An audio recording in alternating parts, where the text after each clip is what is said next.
So we can't able to hear.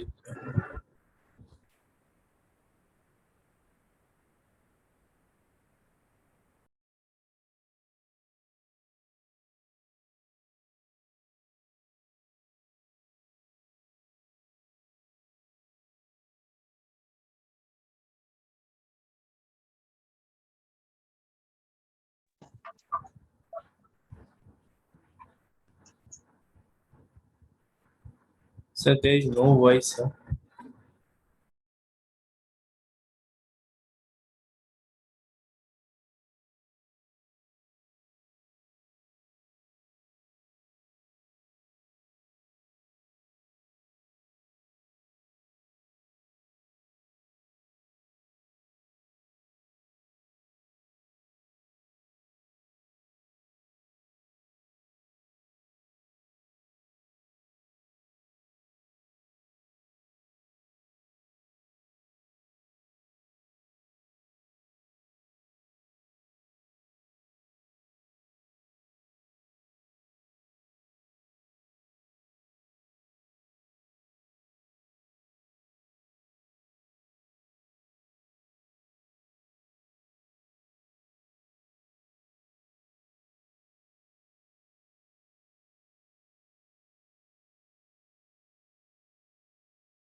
So there is no voice.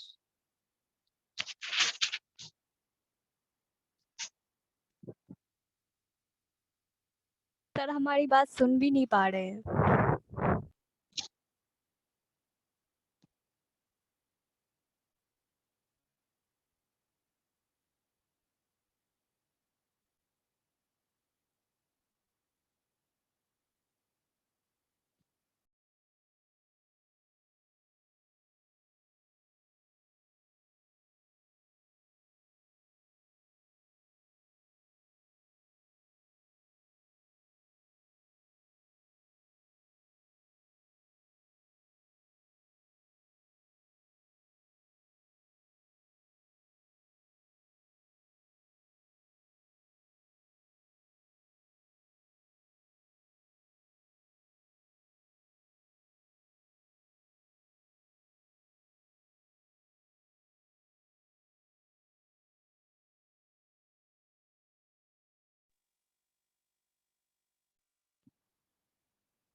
So you are not visible or audible.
Now, am I audible to everyone?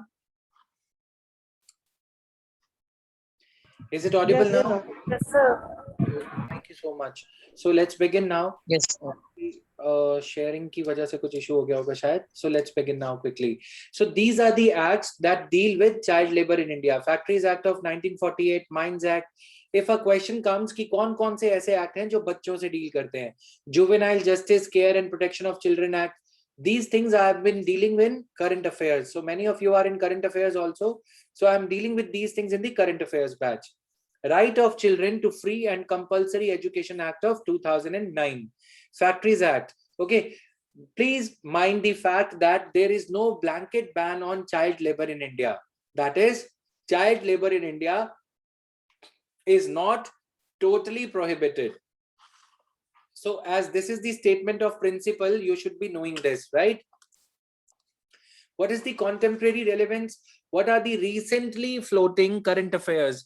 Recently passed bills or legislations which are related to this.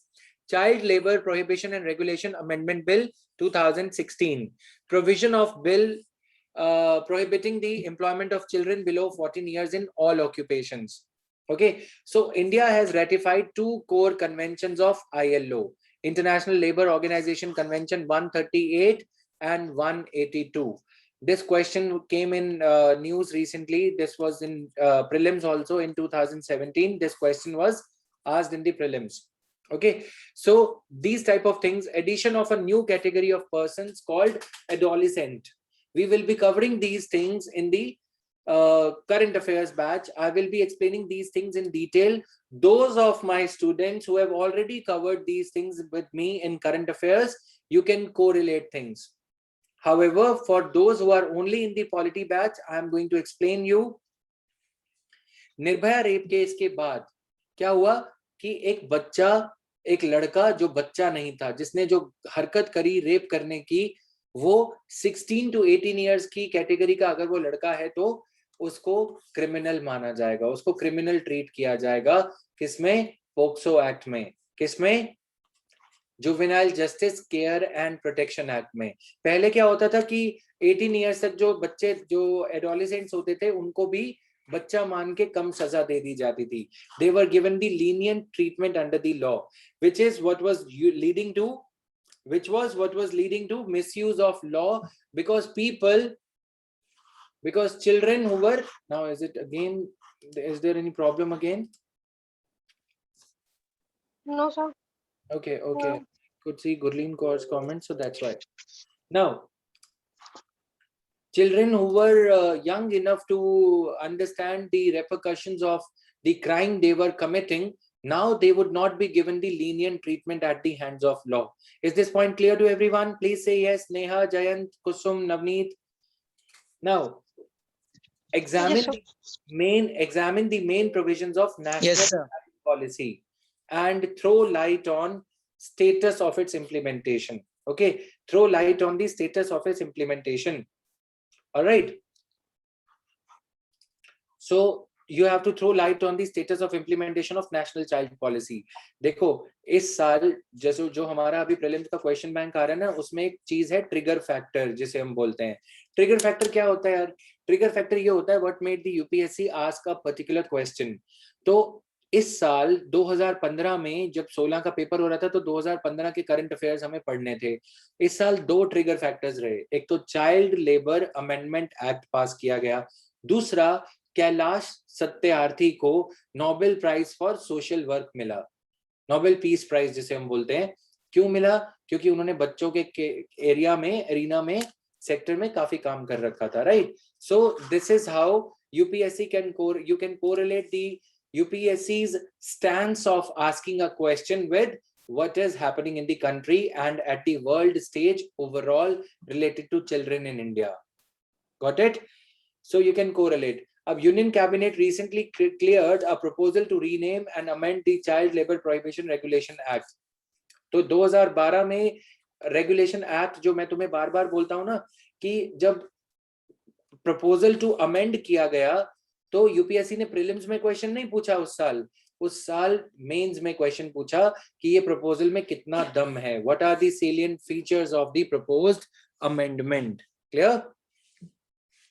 You have to draw these parallels. Now guys, article 24 is over. We are moving on to another section of fundamental rights we call as religious fundamental rights. Okay, so article 24 is over now.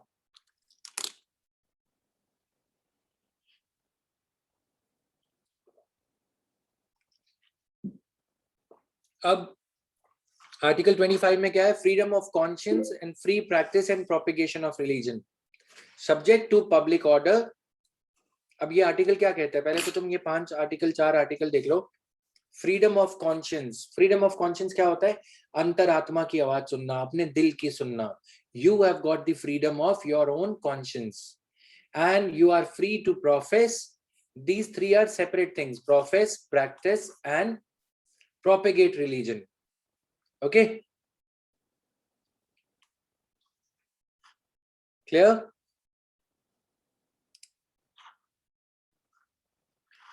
Clear है? Profession, practice. Profess करना मतलब किसी दूसरे को बोलना कि देखो मेरे ज्ञान में ये लिखा है, मेरी गीता में ये लिखा है, मेरे कुरान में ये लिखा है, मेरे गुरु ग्रंथ साहिब में ये लिखा है, बाइबल में ये लिखा है. प्रोफेस करना, उच्चारण करना. उच्चारण करना समझते हो ना? माला जप रहे हो, सबको सुना रहे हो. वो हमारे यहाँ पे जो बाबा लोग करते रहते हैं, एक दूसरे को मतलब लोगों में ज्ञान बांटते हैं. ठीक है, इसको बेसिकली प्रोपेगेशन से थोड़ा सा डिफरेंट. प्रोपेगेट होता है सुनो मेरे रिलीजन में आ जाओ, जो मोदी करते हैं, राइट? आ जाओ, प्रोपेगेट करते रहते हैं. रिलीजन को नहीं करते, वो अपनी पॉलिटिकल पार्टी की आइडियोलॉजी को प्रोपेगेट करते हैं. प्रैक्टिस होता है अपने आप में अपने रिलीजन को प्रैक्टिस करना. सुबह उठ के जल चढ़ाना, सूरज को जल चढ़ाना, या फिर रमजान रखना, ये जो अभी महीना चल रहा है ना, फास्टिंग रखना, ये सब करना. तो you've got the freedom of conscience, free practice. freedom of conscience religion से अलग है. अगर मैं भगत सिंह हूं तो मेरी कॉन्शियंस क्या कहती है? I am N atheist. मैं भगवान में विश्वास नहीं रखता. This is what Bhagat Singh said. समझ में आया? Freedom of conscience and free profession and practice and propagation of religion. Clear? Free propagation, तो मैं फ्री हूं, मैं अपनी अंतरात्मा की आवाज रखने के लिए फ्री हूं. 26 आर्टिकल क्या कहता है? Freedom to manage religious affairs. I can manage my religious affairs. There should be no interference of state in my way of managing my religious affairs. Isko, we will be explaining these articles in an elaborated manner. Don't worry. Freedom as to payment of taxes for promotion of any particular religion. अब सरकार तुम्हें ये नहीं, मोदी भले ही कितने Hindu ideology के हों, वो ये नहीं कह सकते कि मुझे हिंदुइज्म को प्रमोट करना है, इसलिए सभी मुस्लिम्स और सभी सिख, सभी क्रिश्चियंस मुझे टैक्स दो, मुझे हिंदुइज्म का राम मंदिर बनवाना है. गलत. India is a secular country and India is a positively secular country. What we follow in India is positive connotation of secularism. Are you guys writing side by side?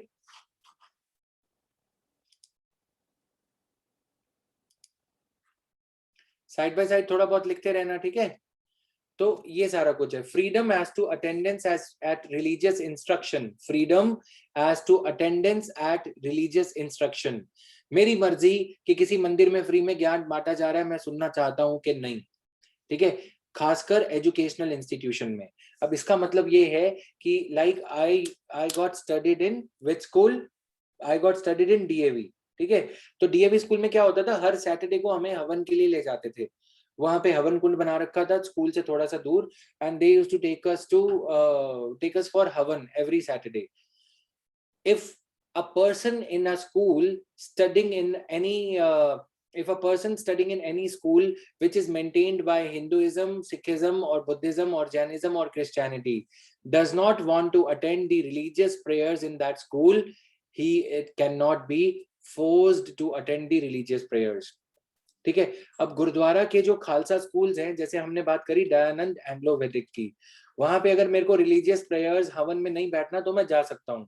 Similarly अगर मैं Khalsa school में पढ़ता हूँ और वहां पे बोला जाता है कि आज गुरु ग्रंथ साहिब 1 घंटे के लिए पढ़ाई जाएगी क्योंकि XYZ गुरु का बर्थडे है, विद ड्यू रिस्पेक्ट, लेकिन मुझे लगता है कि मैं दूसरे रिलीजन से हूँ, मुझे वो प्रेयर नहीं अटेंड करनी, तो I have the freedom as to attendance at religious instruction or religious worship in certain educational institutions. Okay.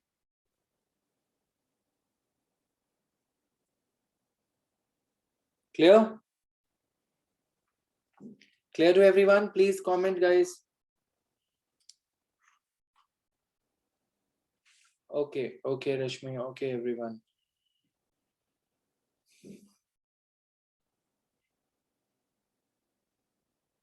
Gurleen please relaunch. Gurleen के लिए कोई मैसेज कर दो गुरलीन को पर्सनल में. Gurleen is messaging me in person that I am still not audible to her. तो कोई please उसको मैसेज कर दो so that she is able to watch the class. Alright, तो क्लियर हुआ. अब इसी तरह से हम एक एक आर्टिकल को, सभी आर्टिकल्स को कवर करेंगे one by one. Now subject to public order, morality and health. Public order, अब मैं कहूं मेरे को फ्रीडम ऑफ कॉन्शियंस है, मेरी अंतरात्मा बोलती है चलो भांग पीते हैं. भांग समझते हो ना तुम सब, जो भोले शंकर पीते थे. भोले शंकर किसी ने बोला सुट्टा लगाते थे, चलो सुट्टा खाने चलते हैं. पब्लिक ऑर्डर, मोरालिटी और हेल्थ को ध्यान में रखते हुए और इस पार्ट 3 के बाकी फंडामेंटल राइट्स के प्रोविजंस को ध्यान में रखते हुए, all persons are equally entitled to freedom of conscience and the right to freely profess, practice and propagate religion. ठीक है. अब मैंने लॉर्ड शिवा का एग्जाम्पल दिया है, वैसे ही मैं खालसा सिखिज्म का एग्जाम्पल देता हूँ.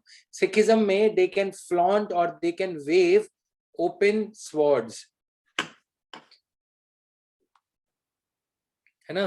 वहां पे क्या करते हैं, वो तलवार को खुलेआम ऐसे रोटेट करते हैं. अपने फंक्शंस में तलवार को घुमाना और ये सब करना अलाउड होता है, लेकिन पब्लिक ऑर्डर को ध्यान में रखते हुए. ठीक है, मोरालिटी को ध्यान में रखते हुए. अब कोई बोले कि हमारे देवी देवता जो है न्यूड सोते थे, नंगे सोते थे, गलत. मोरालिटी को ध्यान में रखते हुए. समझ में आया. कोई बोले कि वो पुराने जमाने में जो है, जो देवी देवताओं की, डेटीज की जो मूर्तियां बनी हुई हैं, उन्होंने कपड़े नहीं पहने हुए, आज ये अलाउड नहीं होगा.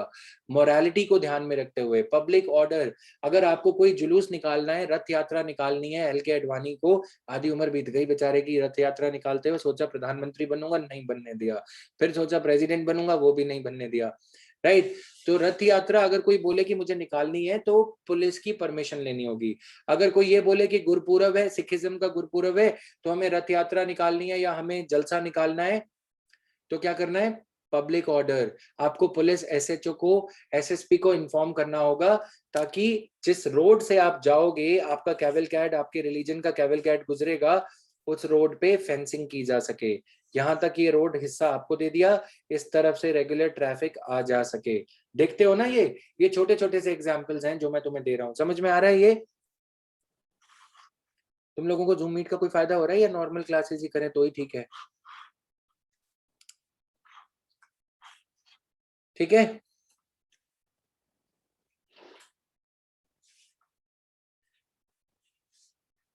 ओके, तो ठीक है. नाउ ये ज्यादा ठीक है. Zoom Meet will do. Zoom Meet will do और Zoom Meet is better. Zoom Meet will do भी इसका मतलब तो ये हो गया गुजारा कर लेंगे. ऐसे मत करो ना यार. Now, okay, it is also fine, better. चलो ठीक है. Now, coming back here.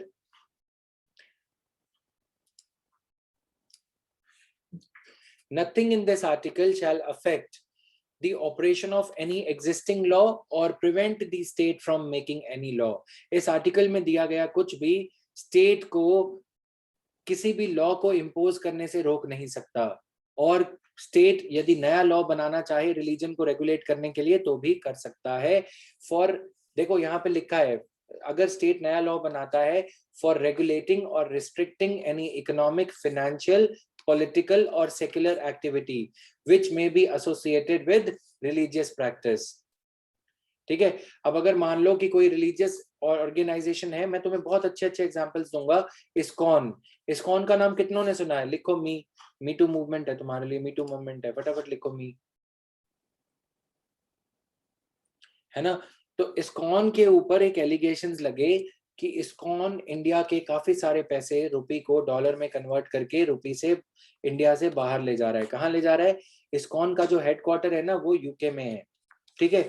अब ये सारा पैसा यूके ले जाते हैं.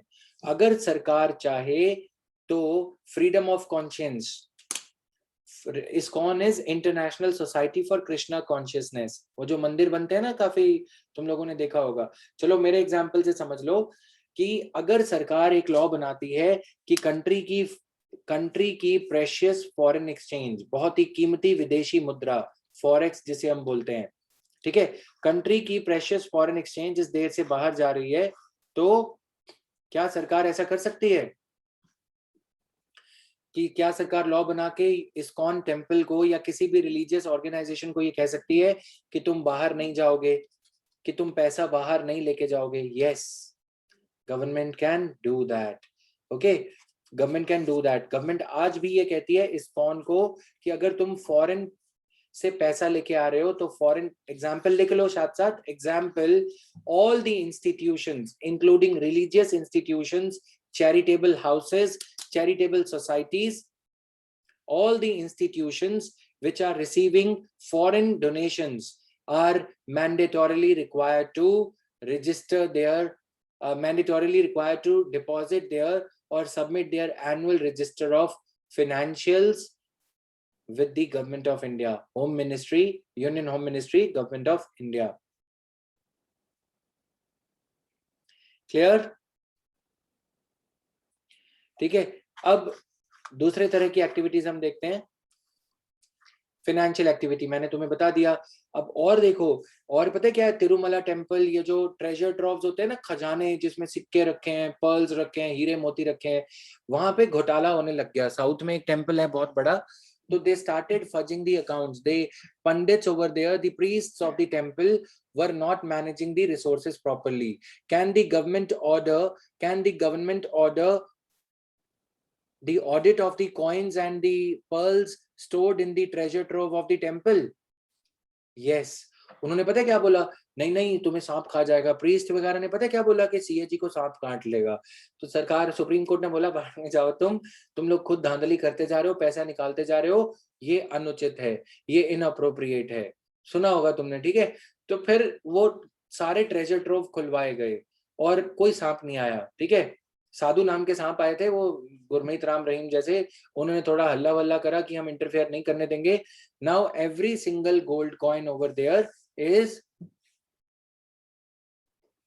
वो अलग था बच्चे, रचिता ट्रस्ट का किसी फैमिली के अंडर, वो एक अलग चीज थी, मैं अलग चीज की बात कर रहा हूँ. ठीक है.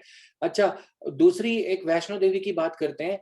क्या वैष्णो देवी में जो प्रसाद बंटता है या कोई भी जो प्रसाद वगैरह डिस्ट्रीब्यूट किया जाता है, हेल्थ ग्राउंड्स पे क्या सरकार उसका टेस्ट वगैरह चेक कर सकती है? यस. क्या उसको food safety and standards authority of India से अप्रूव करवाना जरूरी है? यस. क्योंकि जहां लाखों करोड़ों की तादाद में भक्त आते हैं, where thousands of devotees, thousands and lakhs of devotees are thronging these temples and religious institutions, shrines every day, any toxic element in the prasadam could lead to adverse health impact for these thousands of devotees. इसलिए that's why the government can make the management of these. अच्छा, अब वैष्णो देवी में एक बार क्या हुआ, वो पहाड़ के ऊपर चढ़ते हैं ना, गोल गोल गोल गोल घुमाई में. अब वहां पे स्टैम्पीडी हो गया. स्टैम्पीडी क्या होता है? भीड़ भड़क्का. जैसे तुमने बिहार से कुछ लोग हैं, तो वहां बिहार में क्या हुआ था, छठ पूजा के दौरान भीड़ हो गई, तो लोगों की जान चली गई. इसलिए वैष्णो देवी श्राइन बोर्ड में, तिरुमला टेम्पल मैनेजमेंट कमेटी में, या फिर किसी और कमेटी में सरकार का एक रिप्रेजेंटेटिव रहता है, जिसे हम IAS ऑफिसर कहते हैं. ठीक है. वो बोर्ड ऑफ ट्रस्टीज में एक मेंबर सरकार का भी रहता है, ताकि किसी भी रिलीजियस बड़े पैमाने के फेस्टिवल के दौरान भीड़ को मैनेज करने के पुख्ता इंतजाम, प्रॉपर अरेंजमेंट्स हैं या नहीं, ये चेक करने के लिए government appoints its own representative on the board of trustees of all such religious institutions. I can vouch for the fact that no one can explain this better than the way I have done here. Clear?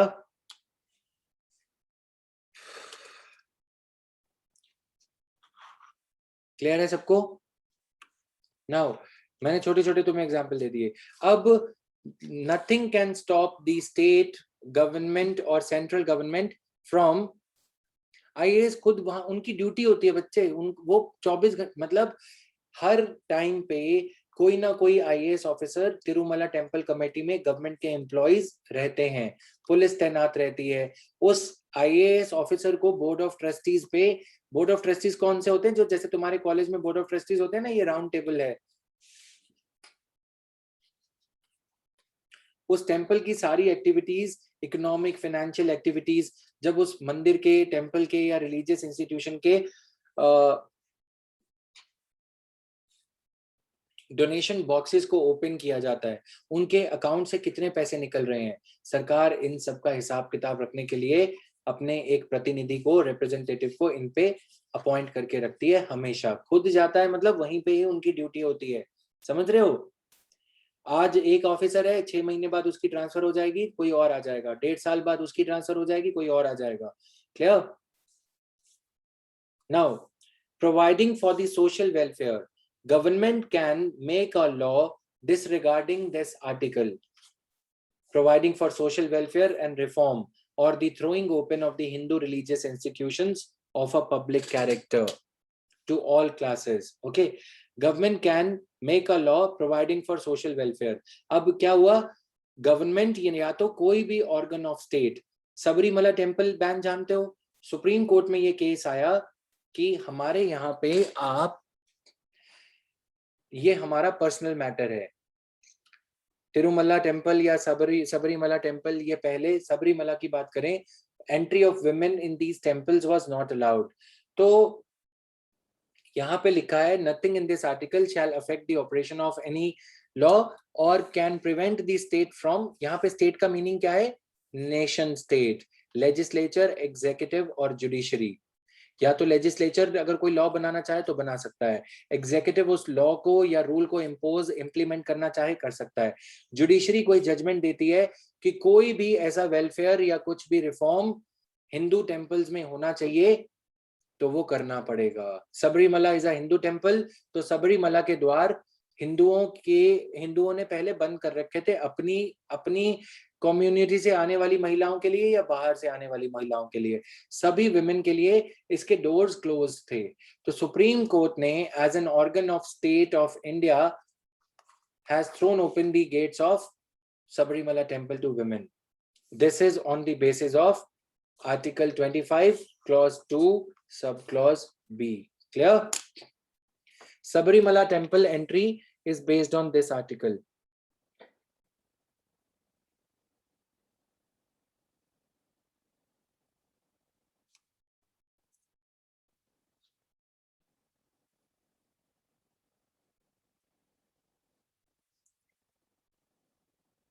Clear? Tribals के लिए अलग कुछ है क्या? Sorry? Tribals के लिए भी कुछ स्पेसिफिक लॉज हैं क्या रिलीजियस के अंदर? क्योंकि अच्छा, अपने अलग कल्चर होते हैं। थोड़ी सी क्लैरिटी से बोलो, देखो एक बार। सर, ट्राइबल्स के लिए अलग रिलीजियस लॉ होते हैं क्या? क्योंकि उनका रिलीजन थोड़ा अलग होता है, कल्चर अलग होता है। Yes. We are going to talk about that also because these 4 articles 25, 26, 27, 28 are interrelated. Okay, so we are going to talk about those also. But tribals के नाम पे उनका शोषण करना, हिंदू रिलीजियस टेम्पल्स अगर ये कहें, टेम्पल मैनेजमेंट बॉडीज अगर ये कहें कि हम ट्राइबल्स को अंदर नहीं आने देंगे, स्केड्यूल्ड कास्ट को अंदर नहीं आने देंगे, उनके लिए अलग लॉज हैं, वो अलाउड नहीं है। लेकिन ट्राइबल्स यदि अपने टेम्पल्स को, अपने रिलीजियस इंस्टीट्यूशंस को प्रोटेक्ट करना चाहें तो कुछ हद तक वो कर सकते हैं। Clear? We'll talk about that also. Now, one by one, I'm going to explain these things to you. Freedom of conscience का मतलब क्या होता है? Freedom of conscience means relation between an individual and a state is the most private affair. Inner freedom of an individual to decide his relation with God or living being in whatever way he desires. Inner freedom of an individual to decide his relation with God or living being. ये मेरा inner freedom है। मैं चाहूं तो जैविज्म, तुमने शैविज्म सुना होगा अब तक, मैं जैविज्म की बुनियाद आज रख दे रहा हूँ इसी क्लास में। अगर मैं चाहूं तो मैं जैविज्म रिलीजन शुरू कर सकता हूँ। Yes, I can start. इसी तरह से स्वामी दयानंद, स्वामी विवेकानंद ने अपना रिलीजन की स्थापना कर दी थी। ठीक है? इसी तरह से बसवना, जिनको आज लिंगायत कम्युनिटी कर्नाटका में मानती है, the same way they had started their own religion. Clear? Right to profess it basic inner freedom. ये पता क्या है मेरा भगवान, अगर तुमसे ये पूछा जाए कि तुम्हारा नाम किसने रखा था, बताओ, बोलो, एक हाथ तो कोई बोलो। Let's make these classes interactive, बोलो फटाफट। मैंने रखा है, पापा ने। है ना? अच्छा, तुम्हारा सबसे इंटीमेट रिलेशन कौन सा है? बस खुल के बोल दो, गर्लफ्रेंड के साथ है, बॉयफ्रेंड के साथ है, पेरेंट्स के साथ है, भगवान के साथ है, बता दो। पेरेंट्स के साथ सर। हाँ, और बाकी लोग? सारे यहाँ नानी माँ। वाइफ के साथ। वाइफ के साथ, चलो बहुत अच्छी चीज है, ठीक है, बहुत अच्छी बात है। अगर मैं कहूं कि कोई पर्सन ये कहे कि मेरा सबसे इंटीमेट, सबसे क्लोज रिश्ता भगवान के साथ है,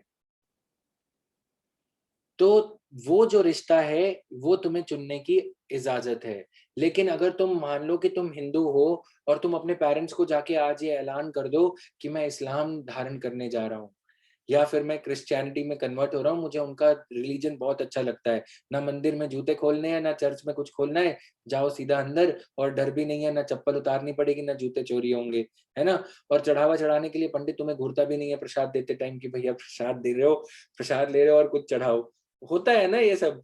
तो तुम्हें लगे कि वहां पे लोग वाइन चढ़ाते हैं, वहां पे लोग पी के बैठे होते हैं, हमारे मंदिर में कोई पी के दिख जाए पीटना शुरू हो जाते हैं। जब भी जैसे ही तुम ये ऐलान करोगे, तुम्हारा सबसे इंटीमेट कनेक्शन, अब उस पर्सन का जिसने ये बोला कि मेरा सबसे बढ़िया रिलेशन भगवान के साथ है ना, अगर जैसे ही वो ये ऐलान करेगा कि मुझे हिंदुइज्म से इस्लाम में कन्वर्ट होना है या इस्लाम से हिंदुइज्म में कन्वर्ट होना है, उसे घर से बाहर निकाल दिया जाएगा और प्रॉपर्टी से बेदखल कर दिया जाएगा। बोला जाएगा उस भगवान से या उस यीशु मसीह से या जिससे भी मांगना है, उस अल्लाह ईश्वर जिससे जाके मांगना है वो मांगो, हमसे मत कुछ मांगो, है ना?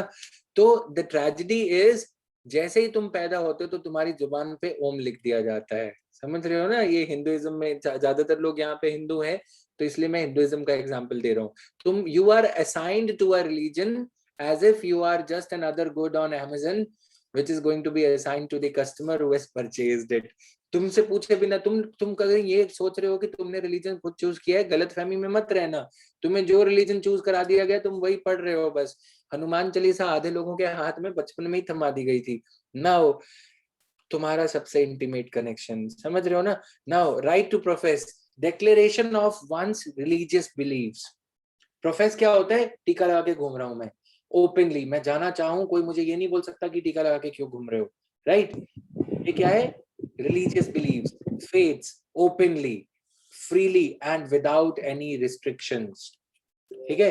This is what we mean by right to profess, the word given in the article 25.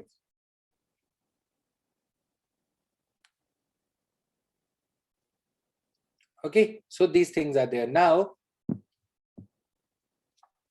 what are the other things? Right to practice, performance of religious worship, rituals, ceremonies. अब तुमने शादी करनी है, 7 फेरे लेने हैं, तो ये सारा कुछ इसमें अलाउड है. You can practice your religion and you can exhibit your beliefs to others. You are free. Propagate होता है कि औरों को कन्विंस करना या अपने विचार, जैसे आसाराम, गुरमीत राम या कुछ अच्छे बाबा लोग जो होते हैं ना, गॉडमैन, वो अपने विचार लोगों के सामने रखते हैं. Transmission and dissemination of one's religious beliefs. अगर मैं ये बोलूं कि मैं जेवी बाबा हूं और मैं अपनी कैसेट रिकॉर्ड करके, सीडी रिकॉर्ड करके अपना ज्ञान बांटना चाहूं और ये बोलूं कि जो लोग इस रिलीजन को, जैविज्म को धारण करना चाहते हैं कर सकते हैं, और मैं ये कहूं कि मैं भगवान का भेजा हुआ साक्षात अवतार हूं, तो मैं फ्री हूं ये करने के लिए, राइट? इसीलिए गुरमीत राम रहीम और ये सब पैदा होते हैं. समझ में आया तुम्हें? इसलिए रिलीजन के नाम पे काफी दुकानें भी खोली जाती हैं. Clear? Now it does not include a right to forcibly convert. It does not include a right to forcibly convert another person to one's own religion. It does not include a right to forcibly convert another person to one's own religion. ये नहीं है कि forcibly उसको convert कर लिया.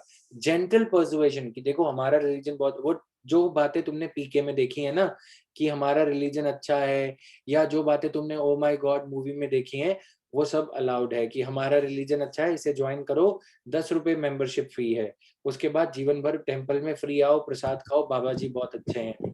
ठीक है, तो ये सारा कुछ इसमें अलाउड है. Article 25 covers not only religious beliefs but also religious practices. So these things you have to memorize for prelims. Now read this entire text on your screen once. Please read it once.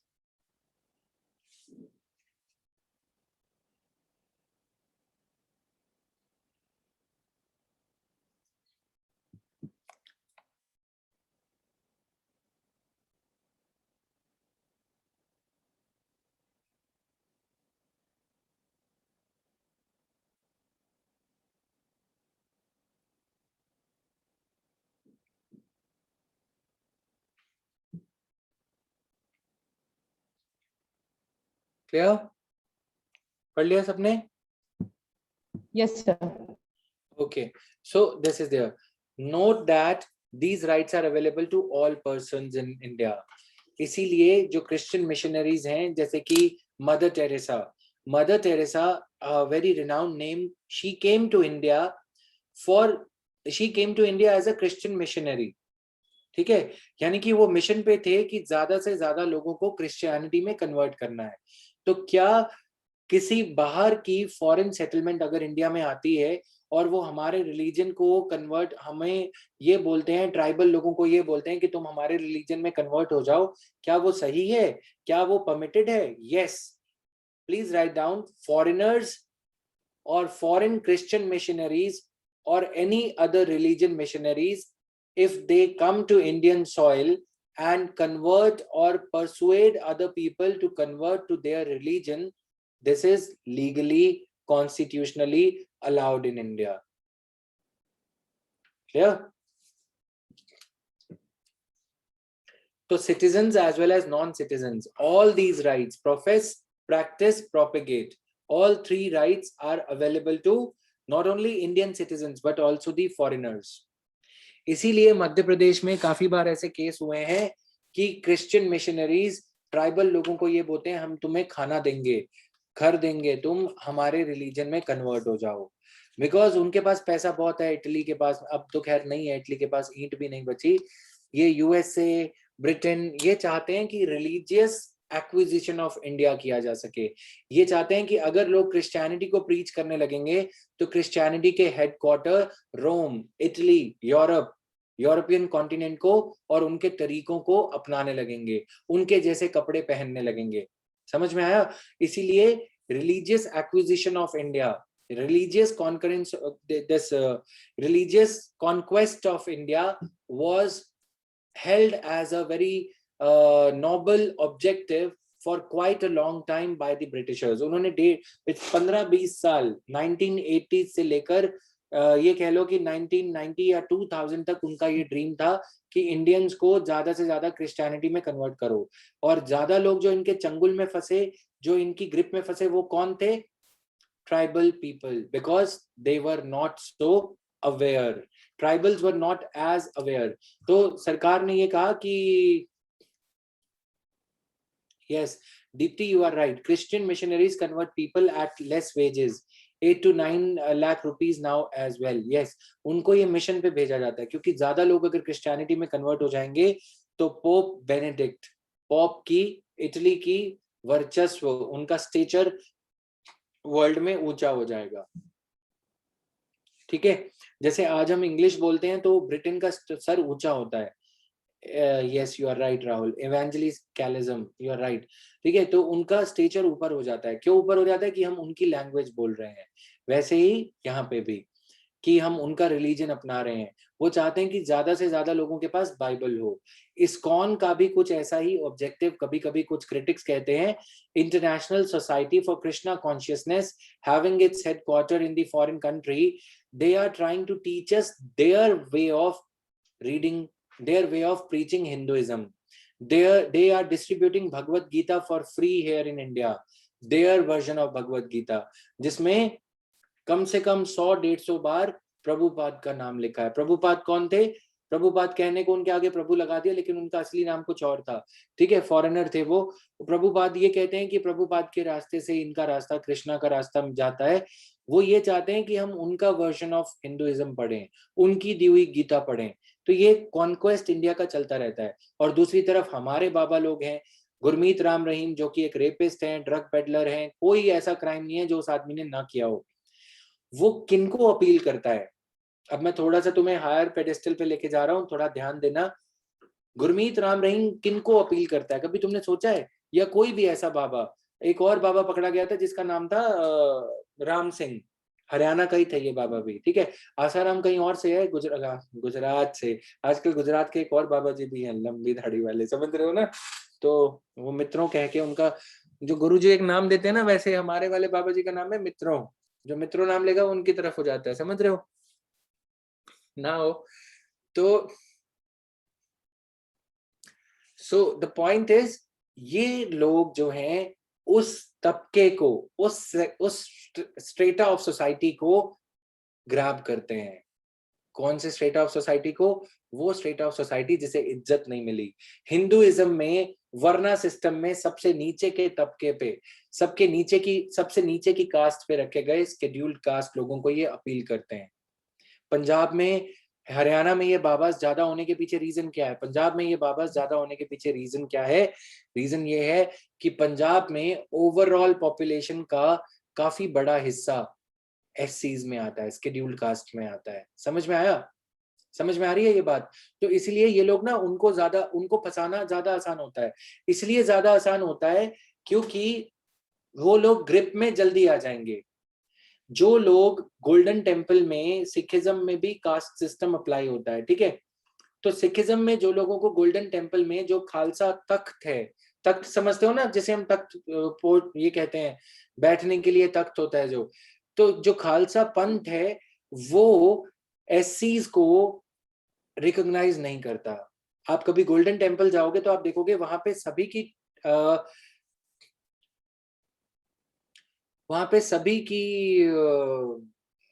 क्या है, सभी लोग allowed हैं, आपको दिखेंगे भी, एससीज भी दिखेंगे, सरदार जो हैं, with due respect to everyone, ठीक है। उन लोगों को भी रिस्पेक्ट है जो यहाँ पे इस क्लास में नहीं है। ओवरऑल मैं इसमें बिलीव नहीं करता वर्ना सिस्टम में या किसी चीज में, लेकिन समझाने के लिए वहां पे तुम्हें वो लोग बहुत कम दिखेंगे।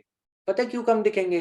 क्योंकि उनको ना एक हीन भावना से, एक नेगेटिव आई के साथ देखा जाता है, ठीक है। अब उनको वहां पे रिस्पेक्ट नहीं मिलती। दूसरी तरफ राम सिंह जैसे, गुरमीत राम रहीम जैसे बाबाज हैं।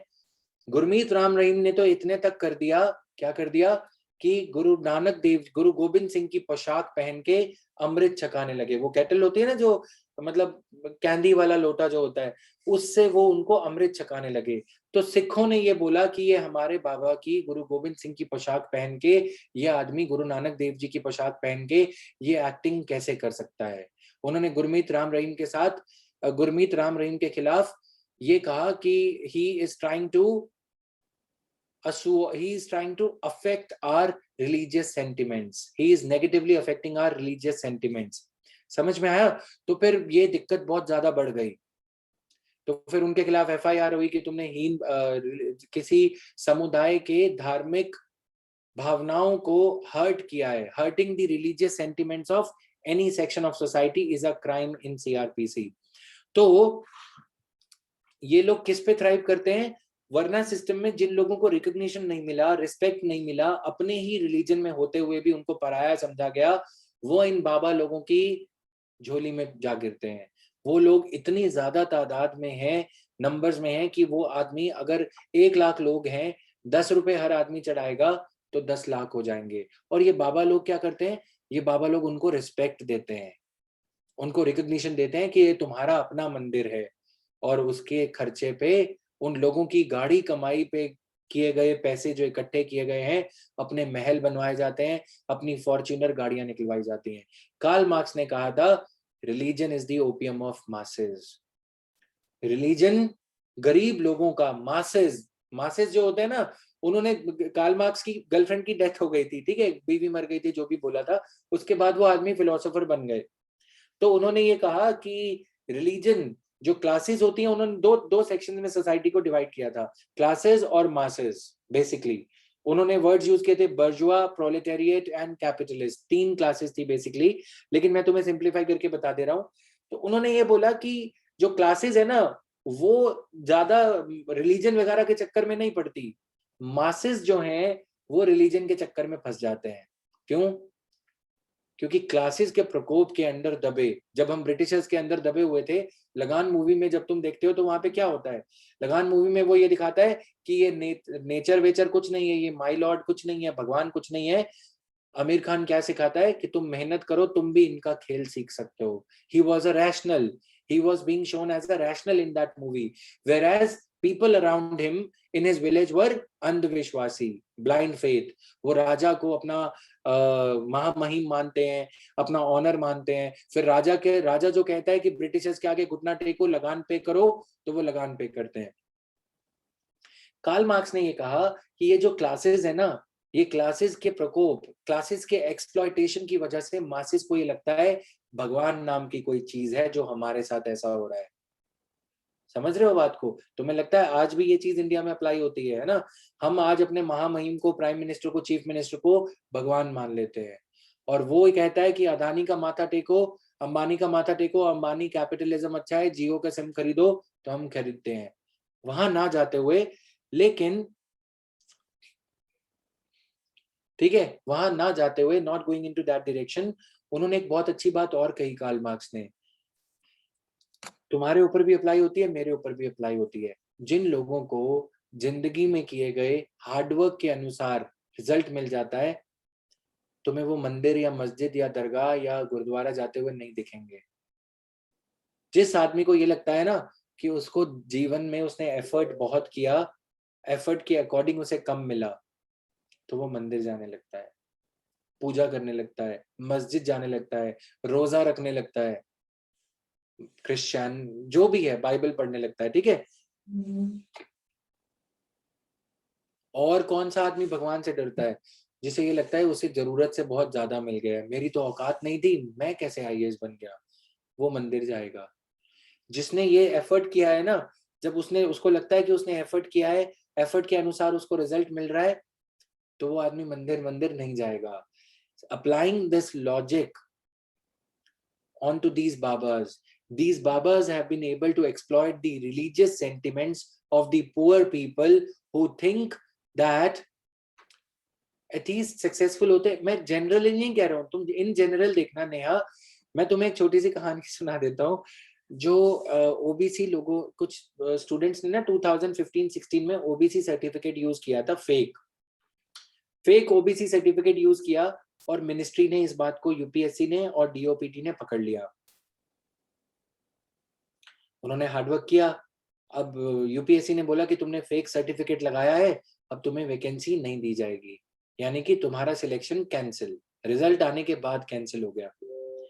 अब कोई उसमें से जी न्यूज वगैरह पे, बड़े बड़े चैनल्स पे ये दिखाया जा रहा था कि कोई तो वैष्णो देवी गया है, कोई चिश्ती मोहम्मद के अजमेर के दरगाह में गया है, कोई अमरनाथ जा रहा है, तो कोई अपने घर के आसपास मंदिर में प्रसाद चढ़ाते हुए नजर आ रहा है। क्यों? क्योंकि जिन लोगों ने हार्डवर्क किया था, उनको उनके हार्डवर्क के अनुसार रिजल्ट नहीं मिला। जब लॉटरी लग जाती है ना, तो लोग दान करते हैं। क्यों? उन्हें लगता है कि उसके हिसाब, एफर्ट के हिसाब से तो नहीं मिला। तुम देखोगे जो इंजीनियर्स होते हैं या जो आईआईटीएंस होते हैं, वो अपना एफर्ट करते हैं, वो साइंटिफिक रिसर्च पे जाते हैं कि हाँ उन्होंने रिसर्च करा, या कोई केमिस्ट्री का कोई साइंटिस्ट होगा, उसने इतना केमिकल बीकर में डाला, और ये केमिकल 1 डाला, केमिकल 2 डाला, दोनों में रिएक्शन हुआ, रिजल्ट आ गया। वो उसके लिए भगवान के पास नहीं जाएगा। लेकिन जिसे लगा कि यार मैंने तो पढ़ाई नहीं करी थी, फिर भी मेरे अच्छे नंबर आ गए और मैं फर्स्ट अटेम्प्ट में सिलेक्ट हो गया, कुछ तो चमत्कार है, चलो मंदिर, चलो मस्जिद, चलो गुरुद्वारा, होता है ये सब। समझ रहे हो ना? अब जिनको ये लगता है कि, अब जैसे कोविड है, नहीं पता लोगों को, जिनको ऑक्सीजन नहीं मिल सकती वो क्या करेंगे? भगवान का नाम लेंगे। जिनके पास पैसे हैं ऑक्सीजन लेंगे, उनके लिए पैसा भगवान है, लक्ष्मी है। समझ रहे हो ना बात को? तो ये रियलिटी बोल के गया था वो आदमी। After all he became a researcher after the death of his wife और गर्लफ्रेंड, एज दे से। समझ में आया ये लॉजिक? तो ये लॉजिक लगा हुआ है यहाँ पे। अब ये लोग क्या करते हैं, उन रिलीजियस सेंटिमेंट्स को, गॉडमैन के ऊपर जो हम बात कर रहे हैं, उन रिलीजियस सेंटिमेंट्स को एक्सप्लॉइट किया जाता है टू देयर एडवांटेज। जो वरना सिस्टम में नेग्लेक्टेड सेक्शन ऑफ सोसाइटी है, उसकी फीलिंग्स को ये लोग समझते हैं और उनकी फीलिंग्स को बहुत अच्छे से एक्सप्लॉइट करते हैं कि तुम्हें, उन्होंने अमृत नहीं छकाया मैं छकाऊंगा, मैं भगवान का अवतार हूं, मैं रहीम का या मैं राम का, मैं रहीम का अवतार हूं, ये कहता था गुरमीत राम रहीम। ठीक है। और बोला जाता है कि ऐसे गांव हैं वहां पे सरसा में जिनकी घर की बहू बेटियां बीवियों को उस आदमी ने नहीं छोड़ा, राम रहीम बन के, समझ गए? तो अपना नाम ऐसा चेंज कर लिया। तो ये सारा कुछ जो है गलत रिलीजन का यूज भी होता है। आर्टिकल 25 का सबसे बड़ा क्रिटिसिज्म ये है कि freedom of conscience gives you the conscientious right, gives you the untrammelled right to start your own religion. इस पे कोई सरकार की मोहर नहीं चाहिए। ये अच्छी बात भी है लेकिन ये बुरी बात भी है। जैसे जैसे टाइम आगे बढ़ता जा रहा है, कलयुग आता जा रहा है, ये राइट को गलत लोग यूज कर रहे हैं। अपनी फैक्ट्रियां लगा ली अगरबत्ती की आसाराम ने, ठीक है, और इन सबके नाम के पीछे तुम्हें राम मिलेगा। ठीक है, तो कोई राम राम कह के प्रधानमंत्री बन गया, कोई मुख्यमंत्री बन गया योगी, कोई राम राम कह के खुद ही बाबा बन गया। ये काम जो चल रहा है इसी की वजह से चल रहा है। कोई प्रोसेस करता है कि हर हर मोदी या कुछ ऐसा चलता है, कोई प्रोफेस करता है, कोई प्रैक्टिस करता है और कोई प्रोपेगेट करके नाम बटोर लेता है। समझ में आया? Most misused article in the constitution of India, which one do you think it is? Article 25. That is why I was giving the examples around this particular article. Clear?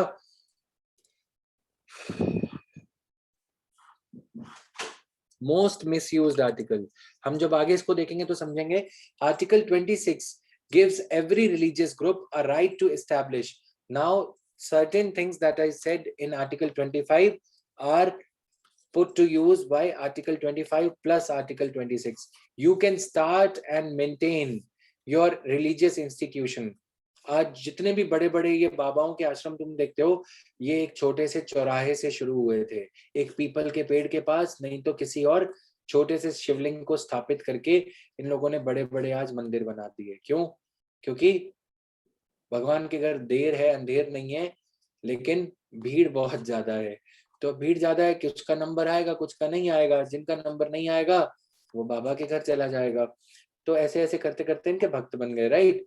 And charitable purposes, manage it's affairs, properties, every religious group. Share कर दीजिए, क्या कह रहे हो? Please share the screen. Share कर दीजिए। Sorry.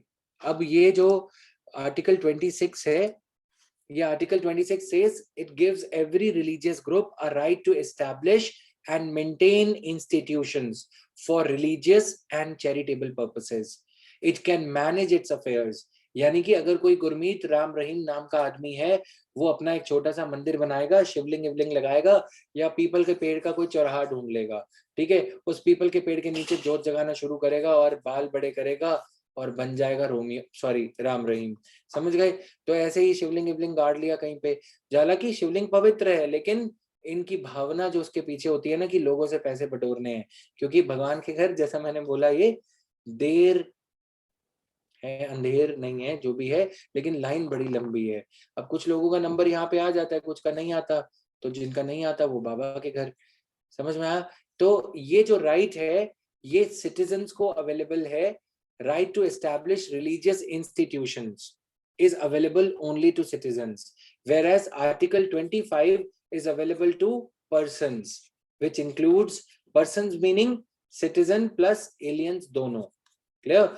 Article 27 mandates that no citizen would be compelled by the state to pay any tax for promotion or maintenance of particular religion or religious institution. Clear?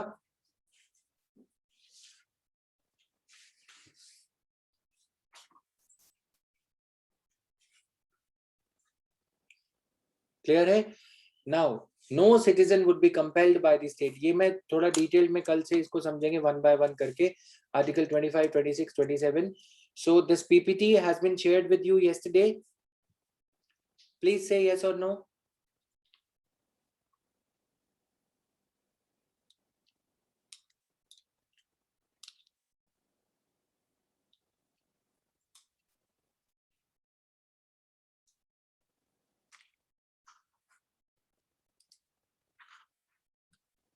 Okay, yes. PPT has been shared on the website itself, www.jatinverma.org. Okay. Okay, Gurleen, that's fine. You'd be able to find it on website www.jatinverma.org. Register yourself with the same email ID with which you had paid your fee. Okay. So this was all in today's class, guys. Thank you. Bye-bye. Take care. Be safe. Be very much afraid of this COVID-19. As you can see what's happening all over the country. What about misusing Article 19? इतना ज़्यादा misuse नहीं हुआ है वो, ठीक है? जितना मतलब एक होता है ना बेशर्मी से misuse होना, वो Article 25 हुआ है. Article 19 business है. Business में आपको बताया जा रहा है कि सामने वाला मुनाफा करने के लिए Article 19 Clause 1 Sub Clause G, ठीक है, आपको बताया जा रहा है कि वो आपको लूट लेगा. यहाँ पे क्या है, इमोशनली ब्लैकमेल, इमोशनली फूल करके फ्रीडम ऑफ रिलीजन के नाम पे काफी लोगों को बहकाया गया है, गलत डायरेक्शन में ले जाया गया है. राइट, नशे से लेकर फीमेल सेक्स ट्रैफिकिंग तक करी गई है इस आर्टिकल के नाम पे, बाबा लोगों की अगर हम बात करें तो. So this was all in today's class. Thank you everyone. Bye bye guys.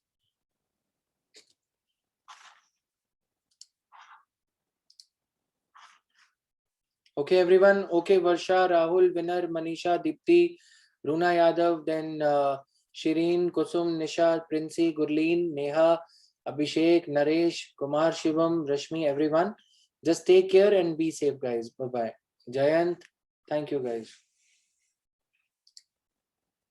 Good night, everyone.